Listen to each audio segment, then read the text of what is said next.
গোপালগঞ্জের কাশিয়ানী উপজেলার মহেশপুর ইউনিয়নের ১ নম্বর ওয়ার্ডের বিশ্বনাথপুর মৌজায় ব্যাসপুর বাস স্ট্যান্ড ব্রিজ সংলগ্ন সরকারি জায়গা দখল করে বালু ভরাটের অভিযোগ উঠেছে।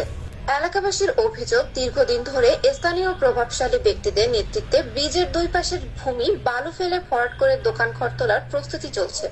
অথচ বিষয়টি জানার পরও নীরব রয়েছে স্থানীয় প্রশাসন।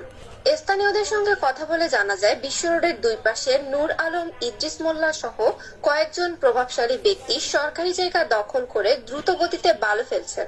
নাম প্রকাশে অনিচ্ছুক একাধিক ব্যক্তি জানান, প্রভাবশালীদের ভয়ে কেউ প্রকাশ্যে প্রতিবাদ করার সাহস পাচ্ছেন না। জয়নগর ভূমি অফিসের তহসিলদার এ বিষয়ে বলেন, রাস্তার পাশে যারা বালু ভরাট করেছেন তাদের সঙ্গে যোগাযোগ করা হয়েছে। তারা জানিয়েছে ১-২ দিনের মধ্যেই ভরাটকৃত বালু সরিয়ে নেবে।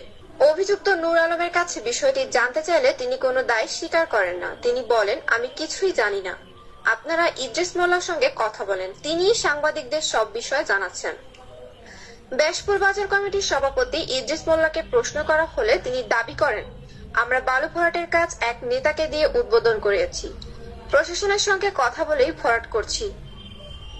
সরকারি জায়গা দখলের ঘটনায় স্থানীয়দের মাঝে ক্ষোভ দেখা গেলেও প্রশাসনের তৎপরতা চোখে পড়ছে না। দ্রুত তদন্ত করে প্রয়োজনীয় ব্যবস্থা নেওয়ার দাবি জানিয়েছেন সচেতন মহল। ভাই এমনি এই ভাই তো বলতেছে এই জায়গাটা কি সরকারি জায়গা বলছেন আপনি, কালবারের সাথে লাগা, এটা আপনি শিওর? জি।